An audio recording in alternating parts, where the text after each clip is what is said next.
வணக்கம். இது செய்தி மலரின் நேர்காணல் நிகழ்ச்சி. இன்றைய நிகழ்ச்சியில் கலந்து கொண்டு தன்னுடைய கருத்துக்களை தெரிவிப்பதற்காக இந்திய கம்யூனிஸ்ட் கட்சியினுடைய மாநில துணை செயலாளர் வீரபாண்டியன் அவர்களை சந்திக்கவிருக்கிறோம். வணக்கம். வணக்கங்க. 4 ஆண்டு கால திராவிட முன்னேற்ற கழகத்தினுடைய ஆட்சி கடுமையான விமர்சனங்களை வைக்கப்படுது எதிர்க்கட்சிகளால். பொதுவாக எதிர்க்கட்சிகள் விமர்சனம் வைப்பது என்பது இயற்கை. மற்ற மக்களாலேயும் பல்வேறு விமர்சனங்கள் வைக்கப்படுது. கூட்டணி கட்சியாக இருக்கக்கூடிய நீங்கள் சேர்ந்தே அது விமர்சனத்தை சந்திக்க வேண்டிய ஒரு கட்டாயத்திட்ட இருக்கீங்க. நீங்கள் எப்படி பார்க்குறீங்க இந்த விமர்சனங்களை பற்றி? என்ன பதில் கூட விரும்புகிறீங்க? இல்லை, ஜனநாயகத்தில் பல கட்சி இயங்கும் முறையில் விமர்சனங்கள் மிக மிக இயல்பு. விமர்சனங்கள் இருந்தால் தான் ஜனநாயகம் வளரும். அதிலும் நாடாளுமன்ற ஜனநாயகத்தில் பல கட்சி இயங்கும் முறை கொண்ட ஒரு நாட்டில் விமர்சனங்களால் தான் ஜனநாயகம் ஊக்குவிக்கப்படும், ஜனநாயகம் அடுத்த கட்டத்தை நோக்கி நகரும். அந்த வகையில் முதல்வர் விமர்சனங்களை கண்டு அஞ்சுவதில்லை, அதை ஏற்கிறார், எதிர்கொள்கிறார், தவறுகளை திருத்திக் கொள்கிறார் என்று கூட அவர் பிரகடனப்படுத்துகிறார். நீங்கள் எந்த ஒரு குறிப்பிட்ட இந்த தவறுகளையும் சுட்டி காட்டுங்க, அதில் நாங்களும் கூட சமயத்தில் சுட்டி காட்டிருக்கிறோம், நாங்கள் சில எதிர்ப்புகளையும் தெரிவித்திருக்கிறோம். எல்லாவற்றையும் அவர் எதிர்கொள்கிறார். சட்டப்படியான ஆட்சி சட்டப்படியான நீதி என்பதில் அவர் உறுதியாக இருக்கிறாங்க. பலமுறை சொல்லிட்டாரு. அதிமுக ஆட்சியில் நீங்கள் என்னென்ன எல்லாரும் எதிர்த்தீர்களோ அதே திமுக ஆட்சியும் நடக்குது. அதிமுக ஆட்சியில் சட்டம் ஒழுங்கு சரியில்லைன்னு சொன்னீங்க, அது திமுக ஆட்சியில் சட்டம் ஒழுங்கு சரியில்லைன்னு குற்றச்சாட்டு வைக்கப்படுது. அதிமுக ஆட்சியில் காவல்துறை சரியாக செயல்படவில்லை, பல்வேறு அடக்குமுறைகள் ஏவல் நடைபெற்றது, அடக்குமுறை நடைபெற்றது, லாக்அப் டெத் நடந்ததுன்னு சொன்னீங்க. அது திமுக ஆட்சியில் நடக்குது. நீங்கள் அதிமுக ஆட்சியில் எதிர்த்த அளவு திமுக ஆட்சியில் எதிர்க்கிறீர்களான்னு ஒரு கேள்வி வரும். எங்கள் எதிர்ப்பின் பெரும்பகுதி பிஜேபியை நோக்கி நகர்கிறது. 100% நாங்கள் எதிர்க்கிறோம் அப்படின்னா அதில் 70, 80, 90% பிஜேபி எதிர்த்து நாங்கள் போரிடுவதால் உங்களுக்கு அவ்வாறு தெரிகிறது. நாட்டில் அதுவே உங்களுக்கு ஒரு தவறு இல்லையா? ஒரு கட்சி பிஜேபின்ற ஒன்றை எதிர்ப்பதனால இந்த பக்கம் இருக்கிற தவறு சரியாயிடும். நல்லா பார்க்கணும். ஒன்றிய அரசிடம் அதிகாரம் குவிந்திருக்கிறது. ஒன்றிய அரசுடன் தமிழக அரசை நீங்கள் ஒப்பிடுகிற போது தமிழக அரசிடம் அவ்வாறு அதிகாரம் குவிந்திருக்கவில்லை. ஒன்றிய அரசு தான் பேராபத்து. ஒன்றிய அரசு தான் பாருங்கள், இன்றைக்கி அவங்க என்ன சொல்கிறாங்க பாருங்கள், சோசியலிசம் என்கிற சொல்ல கூட அவங்க இருக்கிறாங்க, மதச்சார்பின்மை என்பதை கூட அவங்க இருக்கிறாங்க, அரசியல் முகப்புறையிலிருந்து நீக்க வேண்டும் என்கிற முயற்சியில் ஈடுபடுகிறார்கள். அப்போ இது பேராபத்து. சட்டத்தின் ஆட்சி முறை உள்ள ஒரு நாடு, நாடாளுமன்ற ஜனநாயகத்தை பேணுகிற ஒரு நாடு, பல கட்சி இயங்குமுறை கொண்ட ஒரு நாடு, கூட்டிசைவு பல்வேறு கலாச்சாரங்களை கொண்ட கூட்டிசைவு கொண்ட நாடு, உலகத்தில் இந்த நாட்டுக்கு நிகரே இல்லை. இதெல்லாம் சிதைப்பது பேராபத்து. சிதைக்கிற அந்த பிஜேபியை எதிர்த்து முழு மூச்சில் நாங்கள் போராடுவதால் திராவிட முன்னேற்ற கழகத்துக்கு எதிராக அதன் தவறுகளை நாங்கள் சுட்டி காட்டுகிற போது அது உங்களுக்கு பெரிதாக தெரியவில்லை. இல்லை, நீங்கள் மதவாதம் என்ற ஒரே ஒரு பெயர், மதவாதத்தை எதிர்க்கிறோம், அப்படி மதவாதத்தை எதிர்க்கிறோன்ற பேரில் இங்கே இருக்கக்கூடிய தவறுகளை நம்ம சரின்னு சொல்லுங்க, என்ன தவறுன்னு சுட்டி காட்டுங்க. அந்த தவறில் நாங்கள் எப்பொழுது கண்டிக்கவில்லை, குரல் எழுப்பவில்லை என்று நீங்கள் இல்லை. கண்டிக்கிறது வேற, போராட்டம் பண்ணுறது வேற. போராடுறமே, போராடல தவறு என்ன? சாம்சங் பிரச்சனையாக இருக்கட்டும், நாங்கள் போராடலையா? ஆமா, இல்லை போராடினீங்க. ஆனா இந்த அரசு தொடர்ந்து இது மாதிரி செய்யும் பொழுது உங்கள் நடவடிக்கை திருப்பி மீண்டும் தேர்தல் அரசியல் அவரோட சேர வேண்டிய கட்டாயம். போல் திமுகவை எங்களால் எதிர்க்க முடியாது. பிஜேபியை நாங்கள் அதிகமாக எதிர்க்கிற காரணத்தினால் மதவாதம் போல ஊழல் நடக்குதுன்னு வச்சுங்களேன். இந்த ஊழலுக்கு எதிரான குரல் வேணும். மத அடிப்படைவாதம், நாடாளுமன்ற ஜனநாயகத்துக்கு எதிரான ஆட்சி, சட்ட முறைமைக்கு எதிரான ஆட்சி, மக்கள் ஒற்றுமைக்கு எதிரான ஒரு ஆட்சி நடைபெறுகிற போது அதை நோக்கி தான் எங்கள் முழு சக்தி திரளும். எங்கள் கொள்கையும் அதுதான். இப்போ நீங்கள் திராவிட முன்னேற்ற கழகத்தை பிஜேபியோடு வைத்து எங்களால் பார்க்க முடியாது.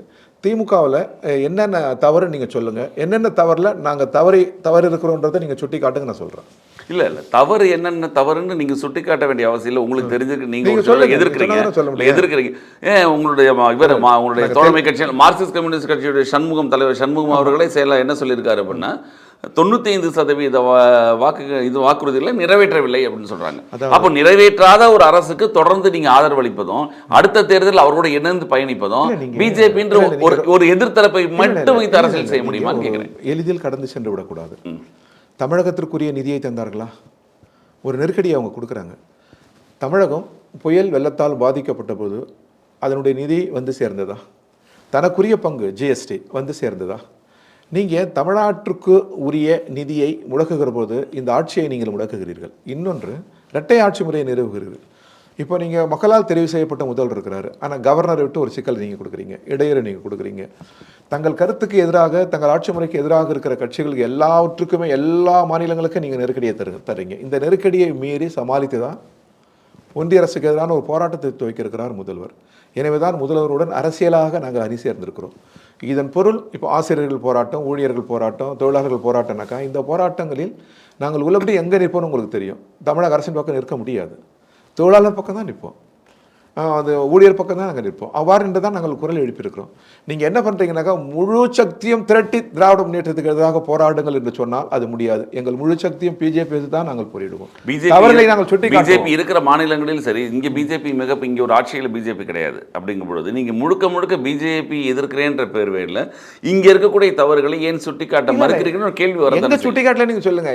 நாங்கள் எத்தனை திரும்ப நீங்கள் சுட்டி காட்டுறீங்க, மீண்டும் அவரோட சேர வேண்டிய உங்களுடைய கட்டாயம் தானே உங்களுக்கு. நிச்சயம். ஏன்னா பிஜேபி வீழ்த்த வேண்டும் என்றால் திராவிட முன்னேற்ற கழகம் போன்ற ஒரு வலுவான அரசியல் கட்சி எங்களுக்கு தேவை. பிஜேபி தான் இன்றுள்ள சூழலில் மிகப்பெரிய ஆபத்து. அதான் எங்கள் கொள்கை. தமிழகத்தில் பிஜேபி மிகப்பெரிய அளவு வளரலையே இன்னும். இல்லை நீங்க எதிர்க்க இந்தியாவுக்குள்ள தான் தமிழ்நாடு இருக்கிறது, அதை பார்த்துறாதீங்க. அவங்க அதிகாரத்துக்குள் தான் தமிழ்நாடு இருக்கிறது. உள்துறை யாரிடம் இருக்கு? நிதித்துறை யாரிடம் இருக்கு? இந்தியாவினுடைய சகல அதிகாரமும் யாரிடம் இருக்கு? ஒன்றிய அரசிடம் தான் இருக்குது. எனவே தான் அப்பட்டமாக தலையிட முடிகிறது ஆளுநரால். ஒன்றிய அரசினுடைய தவறுகள் என்பது மிகப்பெரிய ஆபத்தானது.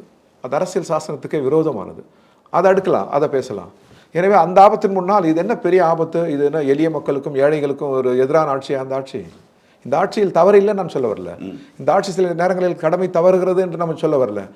அந்த நேரங்களிலெல்லாம் நாங்கள் குரல் எழுப்பியிருக்கிறோம். தோழமை கட்சிகள், விடுதலை சிறுத்தைகள் குரல் எழுப்பியிருக்கு, சிபிஐ சிபிஎம் குரல் எழுப்பியிருக்கிறது. அத்தகைய குரலை தங்களுக்கு எதிரான குரலாக பார்க்கல, ஜனநாயகத்தின் விமர்சனமாக முதல்வர் பார்க்கிறார். அது ஒன்றும் அவர் தவறாக எடுத்துக்கல. அது ஜனநாயகத்துக்கு நல்லது. ஒரு முறை கலைஞரை சொல்லியிருக்கிறாரு.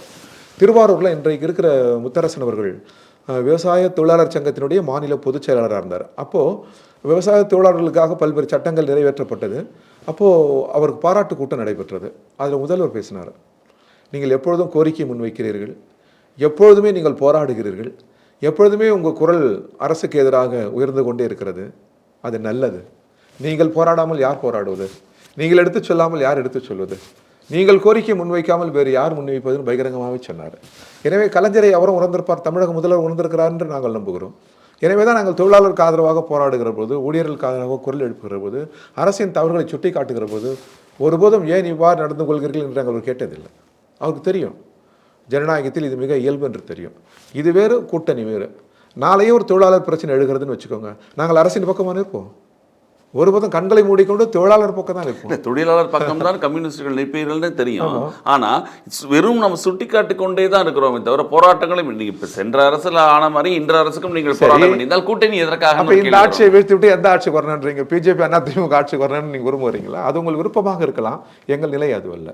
எங்கள் பிஜேபி எவ்வளவு தவறுகள் ஒரு ஆட்சி செய்தாலும் பிஜேபி ஏத்தாப்புல இருக்கிற காரணத்தால் இவர்களை கூட சேர வேண்டிய தவறுகள் வேறு. திராவிட முன்னேற்ற ஆட்சியில் தவறுகள் இருக்கலாம். பிஜேபி போல் தீமைகள் இல்லை, பேராபத்து இல்லை. தீமையும் பேராபத்தையும் தான் நம்ம வீழ்த்தணும், தவறுகளை இல்லை. தவறுகளை சுட்டி காட்டலாம், திருத்திக் கொள்வதற்கு முதல்வர் தயாராக இருக்கிறாரு.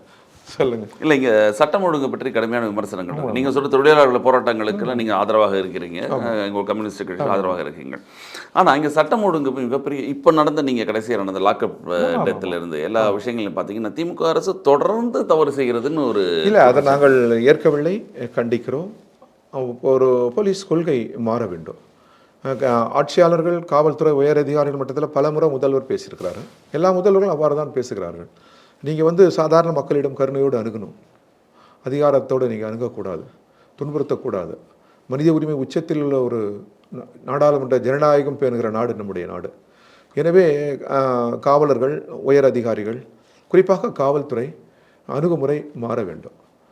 யாரையும் துன்புறுத்தி அடித்து கொல்லுவதற்கு சட்டத்தில் இடமில்லை. நீதியின் முன்னால் நிறுத்த வேண்டும், நீதி தான் தண்டிக்க வேண்டும், நீதி தான் ஆக உயர்ந்தது. அப்போ நீங்கள் நீதியின் மீது ஒரு தாக்குதல் தொடுக்கிறாங்க காவல்துறை, அது நல்லதில்லை. நாங்கள் அதை ஏற்கவில்லை, நாங்கள் அதை கண்டித்திருக்கிறோம். இந்த தவறுகள் திருத்தப்பட வேண்டும். இனி ஒருபோதும் இது நிகழக்கூடாது என்பதில் நாங்கள் உறுதியாக இல்லை. உங்கள் குரல் இல்லை, ரொம்ப ஒரு மெதுவாக ஒலிக்கிற மாதிரி சொல்கிறாங்க. நோ, கடுமையாக நாங்கள் குரல் எழுப்பியிருக்கிறோம். கண்டன அறிக்கையை நாங்கள் தந்திருக்கிறோம் இல்லையா? ஏற்க முடியாத போலீஸ் கொள்கை மாறணும்னு நாங்கள் சொல்லியிருக்கிறோம் இல்லையா? நீங்கள் என்ன நினைக்கிறீங்க? இல்லை, திமுக ஆட்சிக்கு எதுவும் சிக்கல் வந்துடக்கூடாது அப்படின்ற ஒரு காரணத்துக்காக நீங்கள் குறைவாக பேசுகிற மாதிரி இல்லை தோற்றம். இல்லை, கம்யூனிஸ்டுகள் எப்பொழுதுமே, நான் தான் சொல்கிறேனே, முதல்வராக ஊழியர்கள் போராட்டம் என்றால் ஊழியர்களின் போராட்டம் தான், முதல்வராக தொழிலாளர்கள் என்றால் தொழிலாளர்கள் தான். அதுபோல் விவசாயிகள், ஏழை எளிய மக்கள் கோரிக்கையா என்றால், அரசா என்றால் நாங்கள் அரசின் பக்கம் அல்ல, ஏழை எளிய மக்களின் பக்கம்தான். நீங்க குரல்ல கொஞ்சம் வித்தியாசம் பண்றீங்க, அது உண்மைதான். 90% குரல் ஒன்றிய அரசுக்கு எதிராக இருக்கிற அதுதான் அந்த குரல் வித்தியாசம் இருக்குன்றதை நீங்க ஒத்துக்கிறீங்க இல்லையா? ஒன்றிய அரசு போல் தமிழக அரசு பார்க்க முடியாதல்லவா? எங்கள் முழு சக்தியும் பிஜேபி, பேராபத்து, அதை நோக்கி தான். அதில் எந்த மாற்றமும் இல்லை. நீங்க அப்படி எதிர்த்த அளவுக்கு பார்த்தோம்னா தமிழக நீங்க சொல்ற மாதிரி அகில இந்திய அளவில் பிஜேபி ஒரு மிகப்பெரிய ஒரு அச்சுறுத்தலாக உங்களுக்கு தோன்றுது? எங்களுக்கு இல்லை, நாட்டுக்கு. இல்ல அதான் உங்கள் பாரு, அது உங்களுடைய கட்சி பாரு, ஒவ்வொரு கட்சியோட வேற நாட்டுக்கே பேராபத்து. மதச்சார்பின்மை கூடாதுன்னா அது நாட்டுக்கு பேராபத்து அல்லவா? அப்ப அகில இந்திய அளவில் கம்யூனிஸ்டுகள் ஏன் அந்த அளவுக்கு பலமாக இன்றைக்கு இல்லாத காரணம் இல்லை, நீங்க ஏன் பாருங்க, நீங்க கம்யூனிஸ்டுகள் ஜாதி சார்ந்து அரசியல் செய்வதில்லை, மதம் சார்ந்து அரசியல் செய்வதில்லை. மொழி மதித்தாலும் மொழிக்குள் அடங்கி விடுவதில்லை. நாங்கள் பிரதேச வெறியை தூண்டுவதில்லை.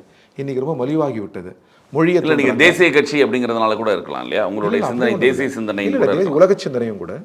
நாங்க என்ன தவறு பண்ணிருக்கிறோம் சொல்லுங்க? இந்த 100 ஆண்டு கால வரலாற்றில் இந்த இந்திய நீதிமன்றத்தால் நாங்கள் ஒருபோதும் தண்டிக்கப்பட்டதில்லை. ஊழலுக்காக, ஜாதி மத கலவரங்களுக்காக. ஒரு 100 ஆண்டுகள் என்பது எங்கள் வாழ்வு கம்பீரமானது தான், நாட்டு நலன் சார்ந்தது தான். நாங்கள் இன்னும் மக்கள் எங்களை ஏன் அங்கீகரிக்கவில்லை நீங்க கேட்குறீங்க. இந்த தேர்தல் முறையை வைத்து நீங்க, ஆமா, தேர்தல் முறையை வைத்து தான். இந்த தேர்தல் முறை அவ்வளவு ஏற்புடையதாக அல்ல.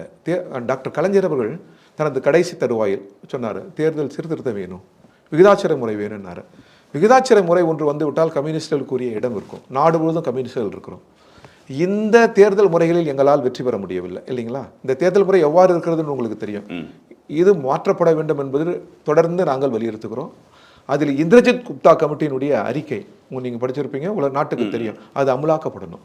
அதில் முதல் வரியே தேர்தல் செலவுகளை அரசே ஏற்க வேண்டும்னு வரும். பார்த்தீங்களா? அது எத்தனை கட்சிகள் ஏற்கிறது? இல்லை இல்லை இல்லை, நாங்கள் செய்கிறோம் தேர்தல் செலவுன்றாங்க. ஏன்? அது ரொம்ப ஆழ்ந்த சிந்தனைக்குரியது. அது இதுபோல் நிறைய இருக்குது. தவறு செய்கிற சட்டமன்ற நாடாளுமன்ற உறுப்பினர்களை திரும்பி அழைக்க வேண்டும். ஒரு கட்சி பெறுகிற வாக்குக்கேற்றவாறு சட்டமன்ற நாடாளுமன்றத்தில் எண்ணிக்கை இடம்பெற வேண்டும். இப்போ 100 பேர் வாக்களித்திருக்கிறாங்கன்னு வைத்துக்கோங்க. 49 வாக்குகளை பெற்றவர்களுக்கு இடம் இல்லை, 50 வாக்குகள் பெற்றவருக்கு இடம் இருக்குது, 51க்கு பெற்றவருக்கு இடம் இருக்குது. அப்போ 49க்கு இடமே இல்லை பாருங்கள் உங்களுக்கு. அதுபோல் ஒரு சீர்திருத்த முறை வந்து விட்டால் நாங்கள் எங்களுக்குரிய இடம் கிடைக்கும். அது ஜனநாயகத்துக்கு செழுமையாகவும் இருக்கும். இல்லை அப்படியும் நம்ம இப்போ நீங்கள் இது ஒரு தமிழகத்தை பற்றி பேசுவோமே. நீங்கள் 234 தொகுதிகளிலும் நீங்கள் அமைப்பு ரீதியாக இருக்கீங்க, இருக்கீங்க. ஆனால் நீங்கள் இன்னும் அந்த நம்ம ஒரு 10, 12 எண்ணிக்கை ரீதியாக தான் இருக்குது. அப்போ மற்ற இடங்களில் இருக்கக்கூடிய வளர்ச்சி குறைவாக தான். இல்லை இல்லை, நாங்கள் வளர்ந்து விட்டோம்னு சொல்லலை. இன்னும் உழைக்கிற மக்களிடம் நாங்கள் இன்னும் நெருக்கமாகணும். உழைக்க மக்கள் எங்களை அங்கீகரிக்கணும். உழைக்க மக்களிடம், எளிய மக்களிடம், நடுத்தர மக்களிடம் எங்களால் அணுக முடியாத சுவர்கள் இருக்கிறது. அது ஜாதி சுவராக இருக்கிறது, மதச்சுவராக இருக்கிறது, பிரதேச வெறியாக இருக்கிறது. இந்த சுவர்களை உடைத்து தான் நாங்கள் மெல்ல மெல்ல முன்னேற வேண்டும். எங்கள் நோக்கம் அதிகாரத்தை கைப்பற்றுவது மட்டுமல்ல, மக்களினங்களின் ஒற்றுமை, உழைக்கும் மக்களின் ஒற்றுமை, தேசத்தின் பொது நலன்கள். இவற்றையெல்லாம் சேர்ந்தே நாங்கள் அரசியல் நடத்துகிறோம். வெறும் ஒரு காரணிக்காக எப்படியாவது அதிகாரத்தை கைப்பற்றி விடுவது, எதை சொல்லியாவது அதிகாரத்தை கைப்பற்றி விடுவது, கொள்கையை கைவிட்டாவது அதிகாரத்தை கைப்பற்றுவது என்கிற நிலையில் கம்யூனிஸ்டுகள் அப்படி இல்லாமல் இருக்கலாம். ஆனால் கூட்டணி சேரக்கூடிய கட்சிகள் அப்படி இருக்கும் பொழுது பல கட்சி இயங்கும் முறை கண்டிப்பாக வரதான் இல்லை. பல கட்சி இயங்கும் முறையில் நீங்கள் அவ்வாறு பார்க்க முடியாது. இப்போ நீங்கள் கூட்டணியில் ஒவ்வொரு கட்சியும் நீங்கள் அசஸ் பண்ண முடியல. நீங்கள் அது தவறு. ஒரு நோக்கம் இருக்குது எங்களுக்கு.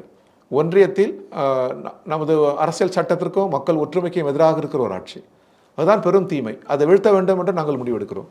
எங்களால் மட்டுமே வீழ்த்த முடியாது. ஒத்த கருத்துடைய ஜனநாயக சக்திகள் நாங்கள் சேர்க்கிற போது எங்களோடு ஒப்பிட்டு பார்க்க முடியாது அல்லவா? எங்களைப் போலவே அவர்கள் சர்வதேச பார்வை இருக்கணும், எங்களைப் போலவே ஒரு கொள்கை நிலை இருக்கணும்னு பார்க்க முடியாது. இந்த பேராபத்தை உணர்ந்தால் போதும், அவர்கள் ஒன்று சேர்ந்து அந்த பேராபத்தை வீழ்த்த வேண்டும். ஒருவேளை அவர்கள் வீழ்த்தி விட்டீங்கன்னு வச்சுக்கோங்க. ஆமாங்க, வீழ்த்தப்பட்டார்கள். அதுக்கடுத்து உங்களுடைய தனிப்பட்ட கொள்கைக்காக நீங்கள் இருப்பீங்களா? ஏன்னா உங்களுடைய உங்களுடைய கொள்கை நீங்கள் சொல்லக்கூடிய அந்த பேராபத்தை வீழ்த்தணுங்கிறதுக்காக ஒரு சில சமன் செய்ய நிலைமை இருக்கிறது.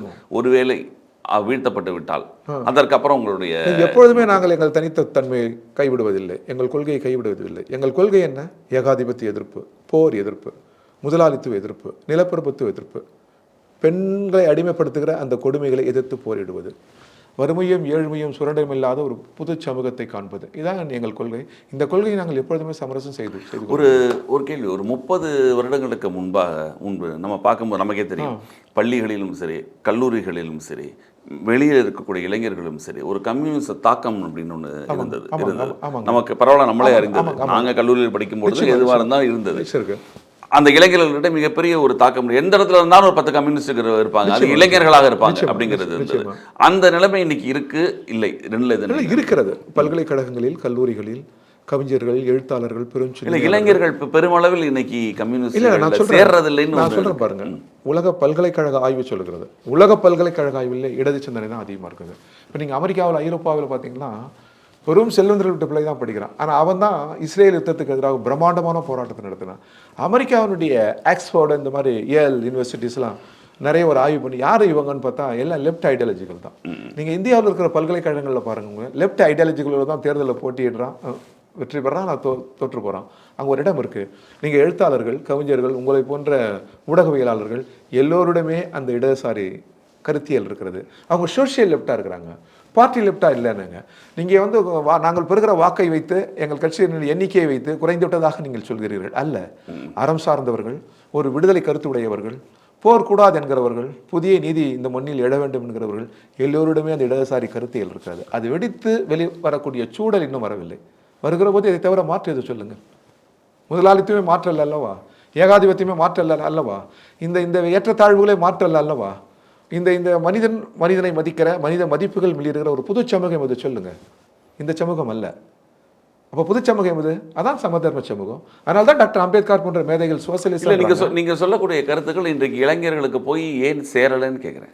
இல்லை, நீங்கள் சேராத தடுப்புகள் நிறைய இருக்கிறது. ஜாதியால் நாம் எல்லோரும் இந்த ஜாதி என்கிற போது மிக எளிதாக மெல்லிய உணர்வது, நாம் எல்லோரும் இந்த மதம் என்கிற போது மெல்லிய உணர்வது, நாம் எல்லோரும் இந்த மொழி பேசுகிறவர்கள் என்கிற போது மெல்லிய உணர்வது, தேசியம் என்கிற போது மெல்லிய உணர்வது, இவை அனைத்தையும் தாண்டி சர்வதேசியம், விடுதலை, சமதர்மம், மானுட நட்பு, மானுட நெருக்கம் என்கிற புரிந்து கொள்வது கொஞ்சம் காலங்கள். ஆமா, இதையும் ஒரு குற்றச்சாட்டாகவே சொல்றாங்க கம்யூனிஸ்டுகள் பற்றி. உலக தத்துவங்களை, உலக அரசியலுக்கு மட்டுமே அவர்கள் பார்த்து கொண்டு இருக்கிறார்கள். இங்க கீழே அடிமட்ட பெட்ரோல் டீசல் நமக்கு எங்க இருந்து கிடைக்குது? ஒரு நாள் இயங்க முடியுமா? உலகத்தின் பல்வேறு நாடுகள், ஒபேக் உட்பட பல நாடுகளில் இருந்து கிடைக்கிற பெட்ரோல் டீசல் நாம் வாங்கிக் கொள்கிறோம் அல்லவா? நமது மிக நவீன பாதுகாப்பு கருவியில் எங்கிருந்து வருகிறது? ரஷ்யாவில் இருந்து வருகிறது, மேற்கு நாடுகளிலிருந்து வருகிறது. எனவே நம்மை பாதுகாக்கிற பல்வேறு கருவிகளை நாம் ஏற்றுக்கொள்கிறோம். அன்றாட இயங்குகிற அந்த பெட்ரோல் டீசலை நாம் ஏற்றுக்கொள்கிறோம். ஒரு கருத்தியல் மட்டும் ஏற்றுக்கொள்ளக்கூடாதா? இந்த கருத்தியல் யார் தந்தது? பிரெஞ்சு புரட்சி தந்தது. இந்த கருத்தியல் சமதர்மம், சோசியலிசம், சகோதரத்துவம் என்பதை பிரெஞ்சு புரட்சி தந்தது. பிறகுதான் அக்டோபர் புரட்சி தந்தது. மனிதகுலத்தின் மகத்தான மேதைகள், மகத்தான நிகழ்வுகளும் தந்தது தான் கம்யூனிசம், சோசியலிசம் என்பது. அதை ஏற்கிற மனப்போக்குவமும் அரசியல் பக்குவமும் இன்னும் வரணும். அதை நோக்கி நாம் நகர்கிறோம். உங்களை போன்ற சிந்தனையாளர்கள் பலரும் கூடி உழைத்தால், நகர்த்தினால் அது வாகைச்சூடும். இப்போ தமிழக அரசியலை பற்றி பேசுவோம் திருப்பி. என்ன இப்போ இந்த கூட்டணி, திராவிட முன்னேற்ற கழக கூட்டணி ஒரு வலுவாக ஒரு கூட்டணியாக இருக்கிறது. இந்த பக்கம் அதிமுக, பிஜேபி ஒரு கூட்டணி இருக்குது. இங்கு உங்களுக்கு எண்ணிக்கையில் சிக்கல் வந்தாலும், கொள்கை ஏதாவது ஒரு பிரச்சனைகள் வந்தாலும் அங்கிருந்து வேறு கூட்டணிக்கு மாறுவதற்கு ஒரு வாய்ப்பு இருந்தது. இப்போ பிஜேபி அவர் சேர்ந்தனால அதிமுக ஒரு வாய்ப்பு இல்லை அப்படின்னு நம்ம நேரடியாக தெரியும். கம்யூனிஸ்ட் அங்கே போய் சேர முடியாதுன்னு தெரியும். அந்த பக்கம் புதிதாக கட்சி ஆரம்பிச்சிருக்கக்கூடிய நடிகர் விஜய் அவர்கள், தாவேகா, அந்த இடம் இன்னும் இருக்குது. நீங்கள் சொல்லக்கூடிய பல்வேறு கருத்து, அவர் ஒன்றும் இன்னும் ஆட்சிக்கு வரலை, அவர் தவறு எதுவும் செஞ்ச மாதிரி தெரியல. இன்னொன்று, அவர் எதிர்க்கிறது நீங்கள் சொல்லக்கூடிய பாரதிய ஜனதா கட்சிங்க எதிர்க்காரு. அப்படிங்கும் பொழுது அங்கே ஒரு ஆப்ஷன் ஒன்று இருக்குது இல்லையா? அந்த ஆப்ஷனுக்கு போகிறதுக்கான வாய்ப்புகள் இருக்கா? இல்லை, நானும் 6 இடங்களில் கணிப்புகளுக்கு முன்னால் தமிழ்நாட்டு சூழல் பார்க்குறேன். தமிழக சூழல் என்பது ஒரு மத அடிப்படைவாதத்தை ஏற்க மாட்டாங்க. மக்களை பிளவுபடுத்துகிற அரசியலை தமிழ் மக்கள் ஏற்க மாட்டாங்க. இவன் அண்ணா திராவிட முன்னேற்ற கழகத்திலேயே இந்த பிஜேபி கூட்டணி ஏற்க மாட்டாங்க. ஏன்டான்னா அந்த அம்மா சொன்னது என்ன? இனி எந்த ஜென்மத்திலும் பிஜேபியுடன் கூட்டணி இல்லைன்னாங்க. அப்போ அந்த அம்மாவை மதிப்பாங்களா, மதிக்க மாட்டாங்களா அதிமுக? சரி, இவர் என்ன சொன்னார்? எப்பொழுதும் பிஜேபியுடன் கூட்டணி இல்லைன்னாரு. ஏன் சரண்டர் ஆகுறீங்க நீங்கள்? அப்போ நீங்கள் நம்ம சொல்ல முடியாதுல்ல, காங்கிரஸுடன் வாழ்க்கையில் கூட்டணியே கிடையாது அப்படின்னு சொல்ல கலைஞர் சொன்னார். பின்னாடி காங்கிரஸ் கூட்டணி இல்லை, அவர் அந்த மாதிரி சொல்லலை. அவர் நட்பு கேடாய் முடியும் அப்படின்னு அந்த மாதிரி ஒரு ஐடியாலஜிக்கலாக சொல்லியிருப்பாரே தவிர, இந்த மாதிரி அப்பட்டமாக கூடவே கூட்டணியே கூடாது, சேரவே மாட்டேன்னு கலைஞர் ஒருபோதும் சொல்ல மாட்டார். நீங்கள் சொல்லியிருக்கிறீங்க, சொன்னாலும் நீங்கள் சேரலாம். யாரோடு சேர்ந்துருக்கிறீங்க நீங்கள் பாருங்கள். நீங்கள் உங்கள் அரசியல் மேனிஃபெஸ்டோ என்ன சொல்லுது? அதிமுக மேனிஃபெஸ்டோ மதச்சார்பின்மை. ஆனால் பிஜேபி இருக்கிறதா? நான் கொள்கையை கேட்குறேன். அதிமுகவில் படித்தவர்கள், மிக சிறந்த மனிதர்கள், சிந்தனையாளர்கள் இருக்கக்கூடாது. நான் அவர்களை பார்த்து கேட்கிறேன். இதன் வாயிலாக ஆதிக்கமற்ற சமூகம் அமைத்தே தீர்வுன்றீங்க, அதுக்கு சோசியலிசத்தை ஏற்கிறீங்க. அதிமுகவோட மேனிஃபெஸ்டோவில் இருக்குது. சோசியலிசத்தை நீக்குங்கிறாங்க. மதச்சார்பின்மை ஏற்றுக்கொண்டிருக்கிறது அதிமுக, மதச்சார்பின்மையை நீக்குனது பிஜேபி. எப்படி பொருந்தும்? எப்படி கொள்கைன்னு பார்த்தா பொருந்தவில்லையே. திமுக பிஜேபியோட இருந்ததுல அவங்களுக்கு எப்படி புரிஞ்சினது? இல்ல, அவங்க எப்பொழுதுமே மதச்சார்பின்மை எதிர்க்கலையே. இல்ல திமுக வாஜ்பாய் அவர் காலத்தோட கூட்டணி வச்சாங்க இல்லையா? அப்போ நாங்க இல்ல நாங்க அப்போ நீங்க எதிர்த்தீங்க. ஆனா அவங்க ஒரு சூழ்நிலைக்கு தள்ளப்பட்ட மாதிரி இது ஒரு சூழ்நிலையா கூட அவங்க சூழலுக்காக தள்ளப்பட்டாலும் இவ்வளவு நெருக்கடிகள், வரலாறு காணாத நெருக்கடி, அரசியல் சாசன நெருக்கடி எப்பொழுதும் நிகழ்ந்ததில்லை. இது போன்ற ஒரு நீங்கள் மத அடிப்படைவாதத்தை இதுபோல் எந்த காலச்சூழலிலும் யாரும் முன்னிறுத்தியதில்லை. நாடாளுமன்ற ஜனநாயகத்தை இதுபோல் நெருக்கடிக்குள்ளாக்கியதில்லை. சும்மா கையை தூக்கி சட்டத்தை பாஸ் பண்ணுறாங்க பார்லிமெண்ட்டில், டிஸ்கஸ் இல்லை. இதெல்லாம் பெரிய ஆபத்து இல்லையா?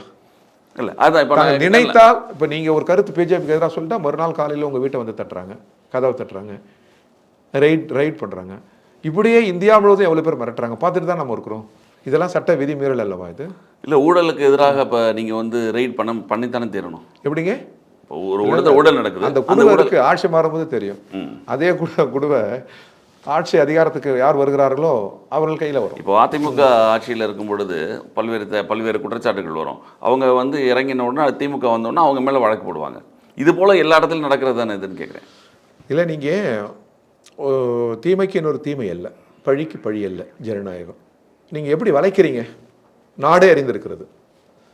யாரை, எந்த கட்சியை எப்படி வளைக்கிறீங்க, எந்த கட்சியை எப்படி கபலீகரம் பண்ணுறீங்க, எந்த கட்சியை எப்படி அழிக்கிறீர்கள் என்பதற்கு விளக்கெல்லாம் தேவையில்லை, நாடு பார்த்து கொண்டிருக்கிறது.